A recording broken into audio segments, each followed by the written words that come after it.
Merci, monsieur le journaliste. C'est vrai, c'est quelque chose qui a un peu défrayé la chronique. Et bien entendu, vous savez, l'Organisation pour la défense des droits de l'homme dont j'ai la charge est apolitique, mais se réserve le droit de se prononcer sur les affaires politiques lorsque, n'est-ce pas, ça impacte sur la vie des citoyens et que ça empiète sur les droits de l'homme. Le sujet dont vous parlez est un sujet éminemment politique puisqu'il s'agit d'un remaniement ministériel. Et les postes ministériels sont des postes politiques. Ce ne sont pas des postes administratifs ou des fonctions fondées sur le diplôme et tout ça là. Donc, et qui relèvent de la compétence discrétionnaire du chef de l'État. D'ailleurs, on a dit président de la République, chef de l'État, chef du gouvernement. Alors, ce dernier pan de chef du gouvernement qui lui donne les prérogatives de pouvoir démettre, remettre ou arranger, n'est-ce pas, son gouvernement. Alors, ce remaniement qui vient d'arriver, ça défraie la chronique parce que, justement, le chef de l'État l'a voulu comme ça. Pourquoi? Parce que, au cours d'un point de presse, il a eu à dire, d'abord les rumeurs ont couru que, bon, sa visite privée en France, tout ça à l'occasion, dans son palais parisien, donc il y a une liste qu'il est en train de s'activer pour changer, n'est-ce pas, pour remanier son gouvernement, etc. Ça a changé, un bruit comme ça sur les réseaux sociaux, etc. Donc, revenu de Paris, silence radio, l'équipe est en place. Bon, vous les journalistes, quoi qu'on dise qu'il n'y a pas la liberté de presse, vous ne ratez pas les occasions les moindres, donc pour pouvoir quand même percer dans ce bloc de béton où on bâillonne la presse. Donc c'est ainsi que, profitant de l'arrivée de Bazoum, vous avez bien voulu interpeller le chef de l'État, puisque bon, nous sommes censés être quand même dans un État démocratique, bon, où la presse est libre. Donc c'est dans ce sens que bon, les journalistes, évidemment, n'ont pas manqué de profiter de l'occasion de l'arrivée de son homologue Bazoum. Les journalistes lui ont posé la question à brûle-pourpoint sur les rumeurs relatives au remaniement ministériel en cours. Bon, avec son sourire narquois, il a dit que le remaniement n'est pas à l'ordre du jour, qu'on ne change pas une équipe qui gagne. Les ministres qui étaient derrière ont applaudi pour qu'on dise « Ah, merci Da ». Donc, bon, vraiment, c'est un peu rigolo. Et c'était comme un conte de fées, quoi. Où, bon, le chef joue avec les nerfs de ses... Bon, bref. Sitôt après, on dit « Pape, le garde des Sceaux est révoqué de ses fonctions de ministre. » Ah, que le remaniement bientôt va annoncer le nouveau ministre de la Justice. On demande à Rufi Ngwedi dit non, mais est-ce que vous avez vu de lui montrer l'acte par lequel le garde des Sceaux, Séverin Quenom, donc, est relevé de ses fonctions? Il n'y a pas de papier. Donc, s'il n'y a pas de papier, lui, il est porte-parole du gouvernement, qu'il estime que le garde des Sceaux continue d'être garde des Sceaux. Le chef de l'État vient confirmer ce que le porte-parole a dit. Il dit non, mais mais est-ce que vous avez un papier là qui dit qu'il a été démis de ses fonctions? En tout cas, pour lui, Séverin Quenom reste garde des Sceaux. Donc, le lendemain, maintenant, on dit ah, c'est à la décharge du chef de l'État qui a dit, ça peut être tout à l'heure, ça peut être demain ou après-demain, en tout cas, là où je vous parle là, Séverin Konom reste garde des Sceaux. Vous comprenez? Bon, vous voyez, moi je ne sais pas pourquoi, bon, c'est vrai, c'est le chef de l'État, ses faits et gestes sont scrutés, chacun attend de voir ce qu'il va dire, est-ce que c'est vrai ou c'est faux. Bon, ce que moi, en tant que observateur de la vie politique, militant des droits de l'homme, ça m'a laissé, disons, un peu perplexe. Perplexe dans le sens de la confirmation de la fourberie du chef de l'État. Je pèse mes mots. C'est-à-dire, c'est la matérialisation de la gouvernance par la ruse. L'aspect ruse là, c'est ça. Donc, que vaut alors, dans ces conditions, la parole du chef de l'État? Vous vous souvenez, à l'époque où, avant même la suppression des grèves, il avait promis aux syndicats, c'était les syndicats de la justice qu'il avait rencontrés, il a dit, bon, accordez-moi un mois, je verrai bien, allez reprendre, et dans un mois, nous allons nous voir. Bon, c'est le chef de l'État qui a parlé, et vous vous souvenez, c'était je crois en 2016 ou en 2017, où les grèves, et c'est ainsi que les gens attendaient donc quelque chose promis par le chef de l'État. En lieu et place de cette promesse, c'est la suppression des droits de grève. Et il y a beaucoup d'autres actes comme ça que le chef de l'État a posé, qui constituent un manquement à sa parole. Vous comprenez? Donc ce qui s'est passé là, ça vient en ajouter donc à une série de fausses promesses qu'il a eu à faire et qui vont de promesses non tenues. Nous ne parlons pas de fausses promesses, de promesses non tenues au peuple qu'il a élu. Ça, c'est le premier aspect que moi j'ai déploré. Moi, c'est mon point de vue, hein. Ça peut ne pas être partagé par le reste. Mais c'est ce que... je trouve ça un peu gênant, de mon point de vue, pour un chef de l'État, de jouer avec les mots, de jouer... Donc, c'est le premier aspect. Le deuxième aspect, c'est la torture morale, n'est-ce pas, infligée à la victime elle-même, à savoir celui qui est l'objet de toutes ces, disons, de tout ce battage médiatique. Mais si vous voulez enlever, et puis bon, il sait qu'il est enlevé. Mais c'est un parti, c'est pas parti, c'est parti, on dit non, il n'est pas parti, montrez-moi un papier qui prouve qu'il est parti. Mais écoutez, il est issu d'une famille, il est issu d'une communauté. Et quoique, quel que soit ce qu'il a eu à faire, mais cette communauté-là est torturée. Vous comprenez? Donc, à quelle sauce on veut me manger, je ne sais pas. C'est différent des autres cas où le chef de l'État se lève un matin, il fait son remaniement. Personne ne lui reproche rien. Ah, il y a un remaniement. Surprise. Vous comprenez? Et là, la personne sait qu'elle est débarquée. Mais comment? Autant de Bonilla ici, ils confèrent avec les gens. Et pendant qu'ils sont au volant, c'est leurs parents et leurs fils ou bien leurs femmes qui les appellent. Mais le cas de Kessile Chala est pathétique. Ou c'est sa femme ou bien ses enfants qui l'ont appelé pour dire, mais tu n'es plus ministre. Il dit, comment ça? Je viens de quitter la présidence, le chef de l'État. Vous comprenez? Bon, ça là, on a vécu ça. Mais ici, on dit qu'il a été relevé de ses fonctions. Après, on dit non. Et on nous demande, nous, de produire une preuve qu'il a été relevé. Alors qu'on sait qu'il a été relevé. Si on veut l'enlever, ou on veut lui trancher la gorge, qu'on lui tranche la gorge, on sait que la tête est partie.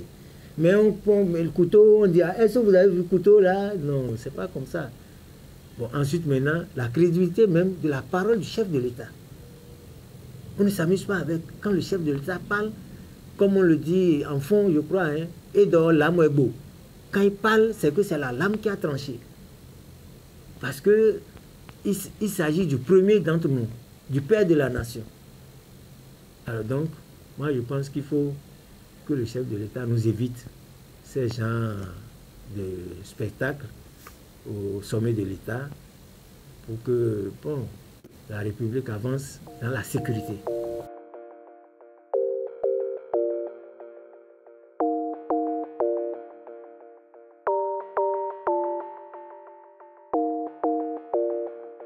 Non, les gens disent que bon, que c'est sa gestion des détenus. Je dis non, faut pas accuser le pauvre pour ces genres de choses. Le garde des Sceaux ne peut pas gérer le cas des détenus sans l'aval du chef de l'État. Ça là. Bon, à moins que le chef de l'État nous prouve que c'est un zèle mal inspiré de Quenom pour dire de ne pas permettre aux avocats de voir leurs clients. Non, je ne crois pas que... Mais écoutez, un béaba du droit, c'est pas qu'on a dit, hein. Moi j'ai été victime de ça. On me dit que je ne peux pas voir Ricky Amadougou. À Bojova, on dit qu'on ne peut pas qu'il ne peut pas le voir. Et Léandre Mbedi dit que c'est vrai, si c'est vrai que bon, en tout cas que les avocats connaissent les procédures, qu'ils ne sont pas au courant de ce que les détenus sont empêchés de voir leur avocat. Léandre Mbedi a dit ça. Alors donc, est-ce que c'est le garde des Sceaux, dans son zèle, pour se faire plaire par le président de la République qui donne ces instructions? Est-ce que c'est le procureur spécial? Est-ce que c'est l'agent DG de l'agence pénitentiaire Bénin, ABP? Est-ce que de ces trois personnages, qui a dit, moi, que je ne peux pas voir Ricky Amadougou? Parce que le régisseur me dit que moi, je ne veux pas parler. Moi, c'est comme on m'a dit de faire. Mais je dis, mais j'ai envoyé même message au DG de l'agence pénitentiaire. Il a refusé de me répondre. Il dit, bon, qui a dit au régisseur que je ne peux pas voir Ricky Amadougou? Si c'est le qui là, il n'a qu'à me dire le nom. Il n'a pas répondu. J'appelle l'agent pénitentiaire, il refuse de décrocher. Je lui envoie un message pour dire, bon, je veux savoir qui a dit au régisseur qui nous a empêchés maintenant de me dire qui, est-ce que c'est garde des Sceaux, est-ce que c'est procureur spécial? Il n'a qu'à me répondre. Le message est encore là. Il n'a pas répondu. Donc je ne pense pas que dans la gestion des détenus là, que le garde des Sceaux ait agi en dehors des conseils ou des recommandations du chef de l'État, à moins qu'on me prouve le contraire. Il est troisième personnage. Si vous voyez ce qu'on appelle la préséance là, après Biotchane, c'est le ministre d'État chargé des Finances, non? Après lui, c'est le garde des Sceaux. Donc ça veut dire que c'est un proche, véritablement proche, structurellement, du chef de l'État. Donc, sur l'affaire de détention, moi, je dis que c'est sa gestion calamiteuse des détentions, c'est ça, jamais. C'est peut-être autre chose. C'est peut-être autre chose entre eux là, qui finira par être connu par tout le monde. Mais ça ne peut pas être parce que il a empêché Joël de recevoir, les députés Eric a de recevoir. C'est pas pour ça que donc le chef de l'État est fâché parce qu'il a mal géré les détenus et pour ça on le sanctionne. Non, quand même, c'est de l'infantilisme ça. C'est de l'infantilisme. Il peut faire ça sans l'autorisation du chef de l'État. Quand le chef de l'État a voulu l'enlever, il a torturé d'abord avant de l'enlever, non? Hein? Il a torturé d'abord pour lui montrer que petit, tu fais attention, on n'agit pas comme ça. Est-ce que ça, c'est l'équipe qui gagne ça? Non, quand même.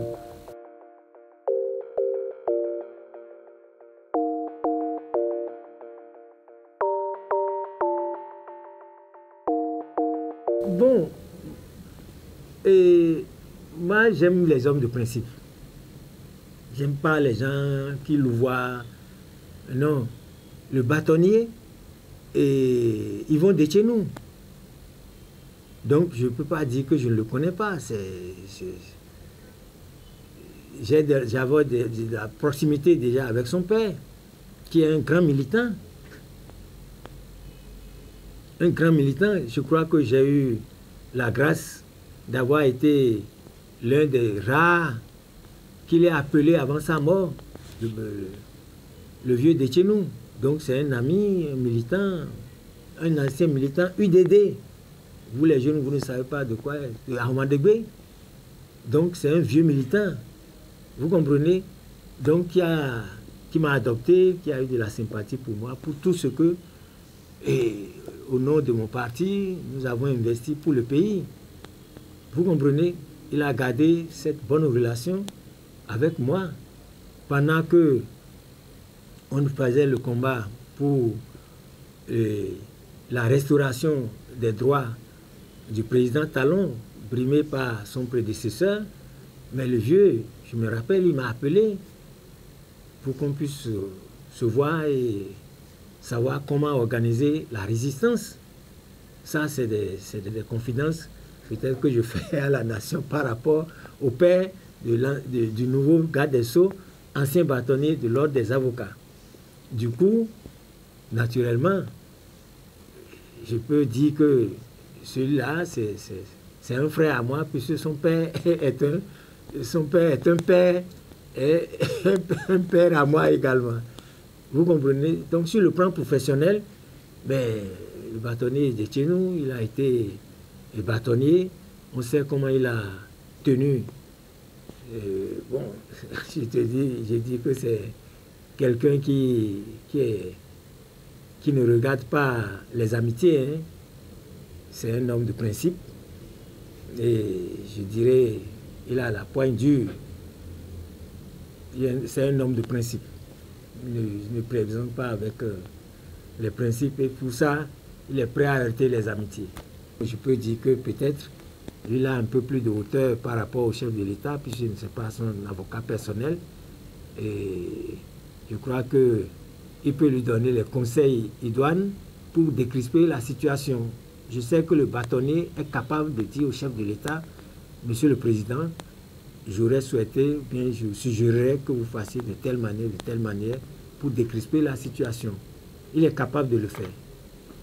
Pour ce que je sais de bâtonnier de chez nous, ce n'est pas quelqu'un qui s'en laisse compter, à moins que la politique, parce qu'on dit, si tu es membre du gouvernement, je crois que c'est en France qui a été dit à Guy Pen, donc il voulait faire des choses, un ministre, ça c'est la boucle, mais ça démissionne. Donc je ne sais pas si ça va être ça pour le bâtonnier, vu sa rigueur, je pense qu'il trouvera les mots les plus diplomatiques pour pouvoir dire au chef de l'État, surtout sur la question des détentions.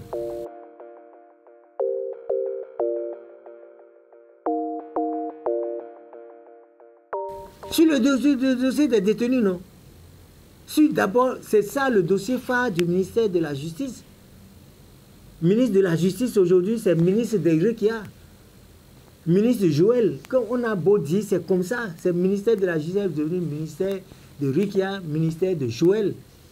C'est vrai, c'est comme si on dit que les gens m'excusent. Hein. J'entends dire que quoi?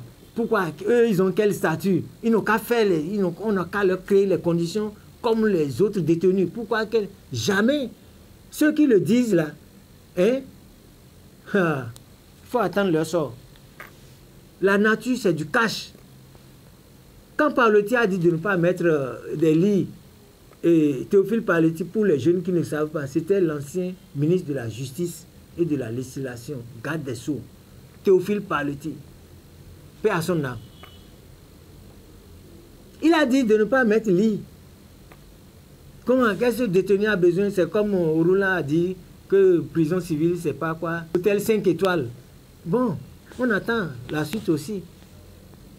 Donc, Pawlety a dit de ne pas mettre lit dans les choses là. Qu'ils n'ont qu'à se coucher par terre. Comme la nature là ne prend pas dette de quelqu'un. Cache, bam, on a renversé régime présidentiel de, sur la, comment on appelle, des, les monstres à 3 têtes. Ben, on a pris, Kérékou a pris les ministres là, ben, en prison. Voilà, toi tu as dit de ne pas mettre lit, tu commences par réclamer lit. Ah, Théophile Paretti, tu demandes lit ici, c'est pas toi qui as dit de ne pas mettre lit. Vous connaissez pas cette histoire là. Donc c'est du vrai. Nous, en ce qui concerne Segbana, pour ceux qui ne savent pas, pour les jeunes, mais Guézogué, le ministre Guézogué, ministre de l'Intérieur, il supervisait la construction de la prison de haute sécurité de Segbana. Il faut, c'est l'histoire. Hein.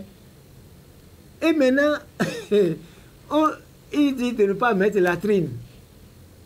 Enfin, moi, je n'étais pas là. Mais c'est les gens qui nous ont rapporté quand on est arrivé à Segbana. On dit, ah, vous faites caca. Vous avez la chance que le gardien vous a sauvé. Il dit, ah bon, comment le gardien nous a sauvés? Il a dit de ne pas mettre latrine, qu'on n'a qu'à mettre peau dans les, dans les cellules. Et le gardien aurait dit, patron, on sait celui qui va ouvrir, mais on ne sait pas celui qui va clôturer la prison. Et paraît-il que le ministre Guézogué est resté, il dit, Mibro WC. Donc c'est comme ça qu'on a fait les WC.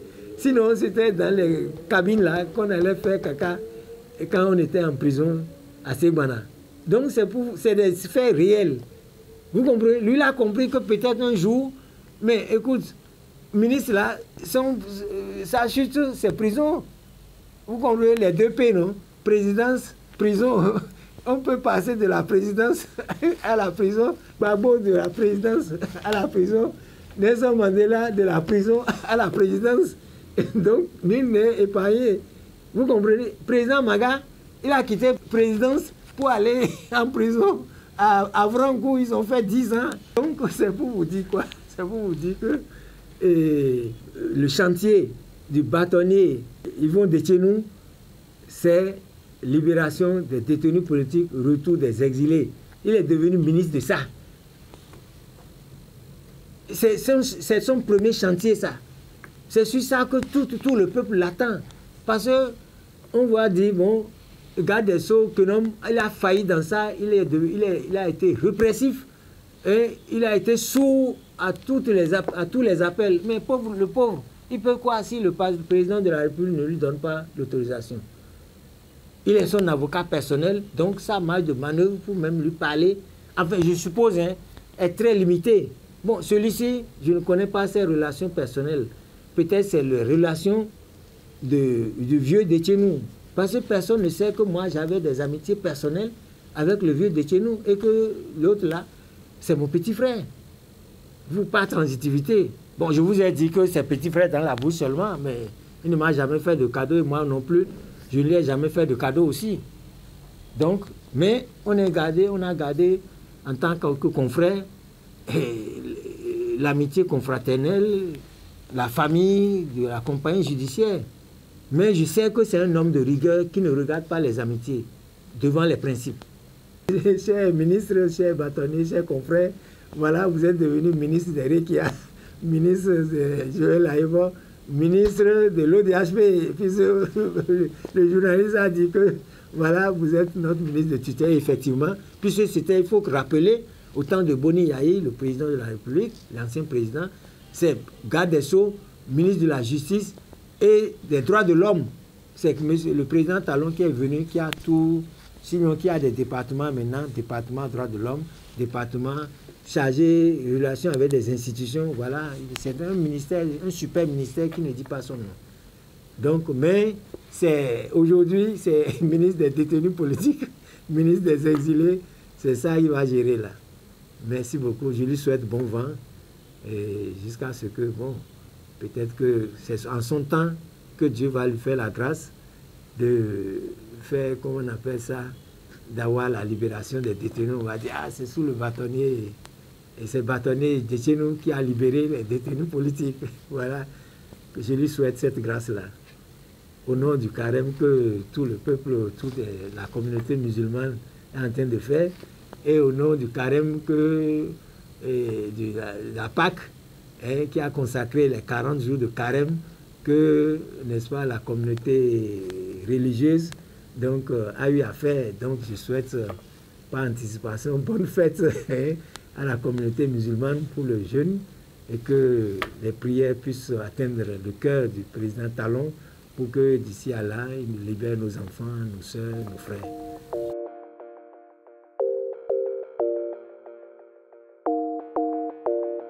C'est vrai, on n'est pas en train de parler de détenus, je disais, dans, comment on appelle ça, mes réponses à vos questions, que le bâtonnier, aujourd'hui ministre de la Justice, est devenu le ministre des détenus politiques, le ministre à qui on souhaite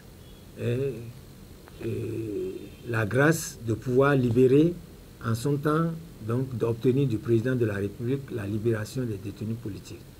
Le 7 mai rentre dans ce contexte. Il faut rappeler à vos téléspectateurs et à vos internautes que le 7 mai, c'est le 7 mai 1986 est le jour de l'assassinat au Petit Palais de Luc Togbadja, militant étudiant jeune, donc qui s'est engagé à côté du Parti communiste pour lutter contre la dictature du président Kérékou, contre lequel nous nous sommes élevés. Nous, on était en prison. Eux, c'était notre relève.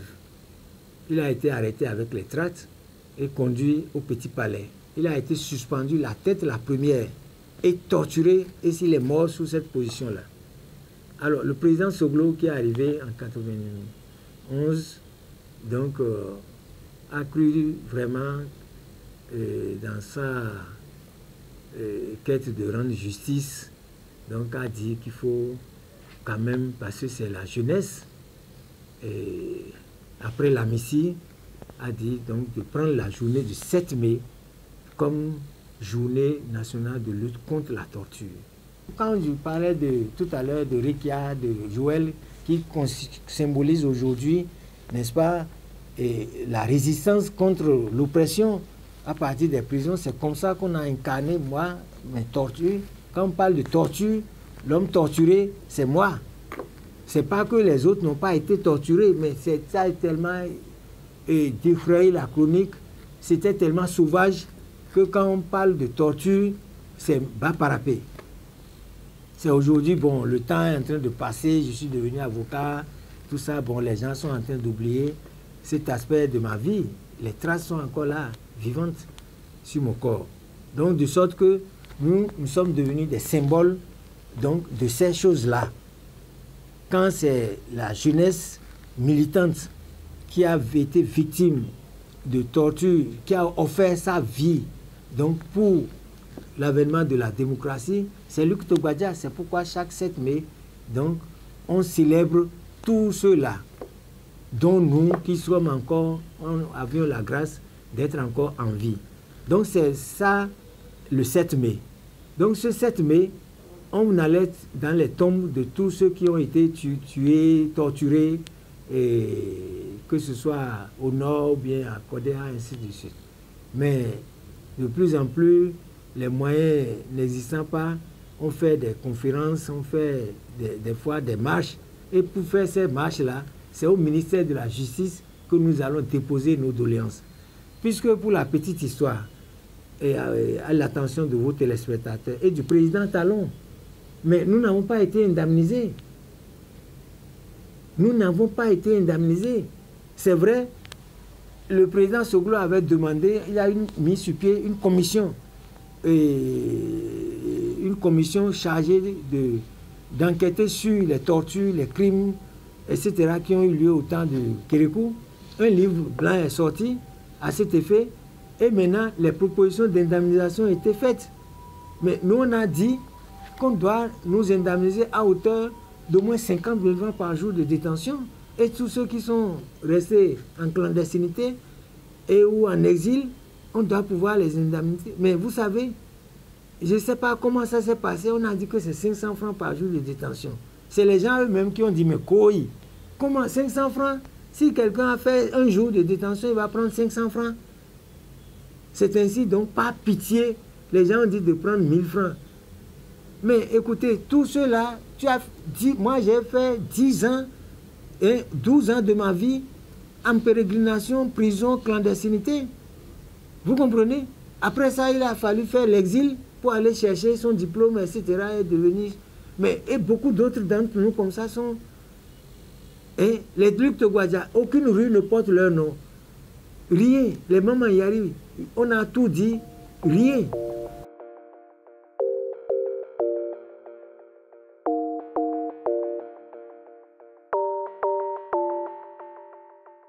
Ça n'a pas marché parce que mais le cacique, il n'a pas fait ce qu'il a promis de faire. À savoir, il a dit qu'il va faire rendre gorge. Eh bien, les tortionnaires, et non seulement les tortionnaires, mais les pilleurs de l'économie nationale. C'était le credo du président Soglo. Mais tout le temps, il a passé son temps à dire qu'il ne perd rien à attendre. Ah bon, il a dit ça? Il ne perd rien à attendre. J'ai leur dossier ici. Je vais les attraper tous. Mais il a attrapé qui? Il n'a jamais attrapé qui que ce soit. Donc, du coup, les gens ont été réhabilités. Les Ossou-Guédé sont devenus des maires. Les Babalao, on les a promus, etc. Mais écoutez, on est dans où là? Et c'est ça qui crée ce que Talon est en train de faire. Si on avait arrêté tous ceux-là, on les a jugés, un peu comme le Nuremberg. Hein? Même vérité et réconciliation qui a été fait en Afrique du Sud. Rien de tout ça. Donc chacun s'est débrouillé et c'est un sauve qui peut tous les jours, les anciens détenus meurent un à un.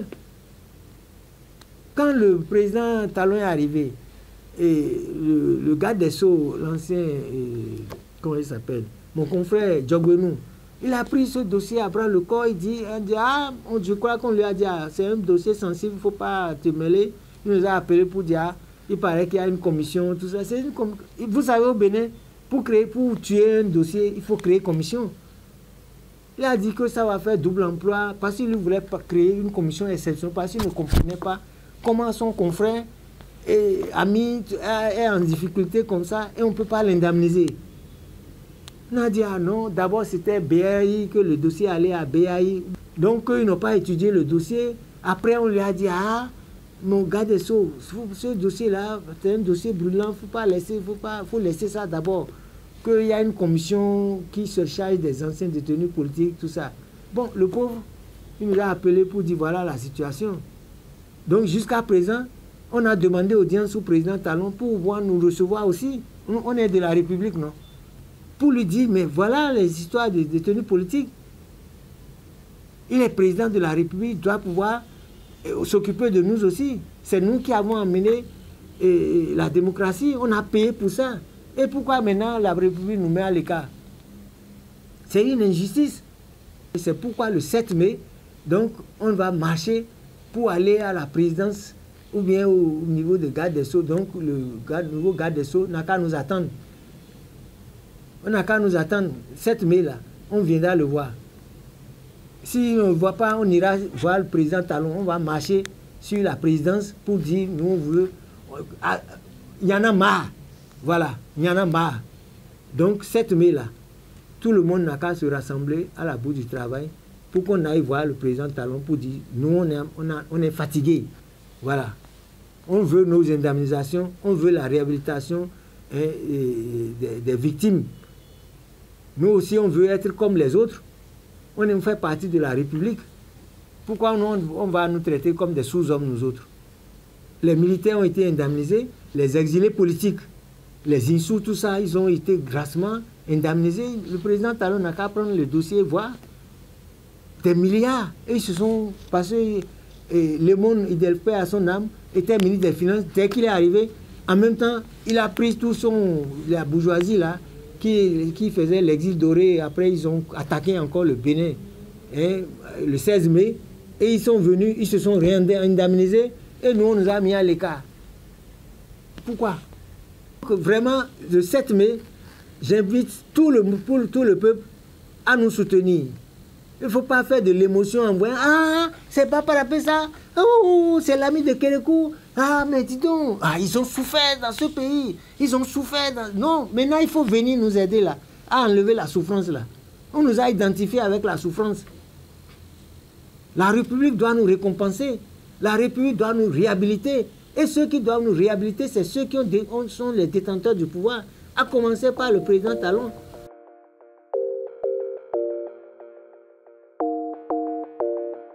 Je finis en faisant 2 demandes. La première, que le chef de l'État n'a qu'à faire respecter la fonction du chef de l'État. Par, n'est-ce pas, le respect de sa parole. Même si on dit que les politiciens sont faux, le chef de l'État, lui, il ne doit pas être identifié à la fausseté des députés qui n'ont pas de parole, c'est la queue du coq. C'est-à-dire, d'ailleurs, quelqu'un a dit, là où le chef de l'État m'a dit d'aller à gauche, on va à gauche. Si le chef de l'État a dit d'aller à droite, on va à droite. Bon, maintenant, voilà, il est parti. Maintenant, il a rapidement comment on appelle, retourné la veste, il est encore avec chose là. Donc, non, le chef de l'État doit être au-dessus de tout ça. S'il dit A, c'était la force de Kérékou, bien qu'il soit notre adversaire. Si Kérékou se trompe et il a dit A, il reste dans son A là. Parce que c'est un militaire. Un militaire n'a pas 2 paroles. Mais ici on dit non, on ne change pas une équipe qui gagne. Et après, le lendemain, on dit relevé. 3e jour, maintenant on dit remaniement. Non. Bon, c'est vrai, hein. Ça peut être de la haute politique, mais pour ne pas être pris à défaut, il vaut mieux se taire. Nous allons aviser. D'ailleurs, il avait dit à l'époque, bon, est-ce que vous allez être candidat après 5 ans? Il dit, ah, vu la manière dont les gens ont refusé la révision de constitution là, bon, j'aviserai. Bon, quand il a avisé, personne n'a dit, bon, il a droit à 2 mandats, laissez-le faire son 2e mandat. Parce que personne ne l'avait obligé à renoncer. Maintenant qu'il a renoncé, qu'il revient, qu'il avise, bon, est-ce que les Béninois ont marché pour dire non, tu ne dois plus? Non. Donc, un chef d'État doit réfléchir avant de parler, et non parler avant de réfléchir. 2e chose, militant des droits de l'homme, avocat, président de l'Organisation pour la défense des droits de l'homme, monsieur le journaliste, je souhaite bon vent au nouveau garde des Sceaux. Et le bon vent là, c'est pas bon vent, il faut aller manger. Hein. Bon vent, on t'a à l'œil, garde des Sceaux, sur la question des détentions, sur la question de notre réhabilitation des anciens détenus que nous sommes, hein, torturés, les anciens pensionnaires de PLM, de Segbana et puis de toutes les prisons. Nous sommes encore là. Et on meurt comme des mouches sans avoir été indemnisés, sans avoir été réhabilités. Deuxièmement, ceux qui sont là aujourd'hui détenus, il faut d'abord améliorer leurs conditions à défaut de les libérer. L'isolement sauvage dont est victime d'Amrikia Madougou, et les gens disent que c'est de la chancellerie, à partir d'aujourd'hui, on estime que c'est fini. Joël Aïvo n'a plus, il ne faut plus qu'il se tracasse encore pour écrire au garde des Sceaux pour lui rappeler les conditions exécrables dans lesquelles on le place. Deuxièmement, ils ont le droit de recevoir dans les conditions les plus saines, donc leur visite. Et particulièrement, le protocole des Nations Unies sur les droits de la femme parle particulièrement des femmes détenues. Des femmes détenues, donc qui sont victimes de discrimination. Donc le garde des Sceaux doit tenir compte de tous ces qui font partie du bloc de constitutionnalité de notre pays. Donc, nous souhaitons que d'ici à là, que le chef de l'État il a la majorité au Parlement, qu'il accompagne la quête d'amnistie Donc, il y a une proposition de loi qui est sur la table. Si le chef de l'État veut, évidemment, tout de suite, la majorité va se faire pour que cette loi puisse être votée et qu'il la promulgue. Donc, mon cher président, vraiment, l'Organisation pour la défense des droits de l'homme revient vers vous pour vous dire de donner les instructions les plus fermes nécessaires dans les jours qui suivent pour la libération des détenus politiques, pour le retour des exilés et pour le vivre en commun pour qu'on puisse se parler. Et que vous respectez, nous souhaitons que vous respectiez vos paroles et non dire A aujourd'hui et demain vous dire B. Voilà, je vous remercie.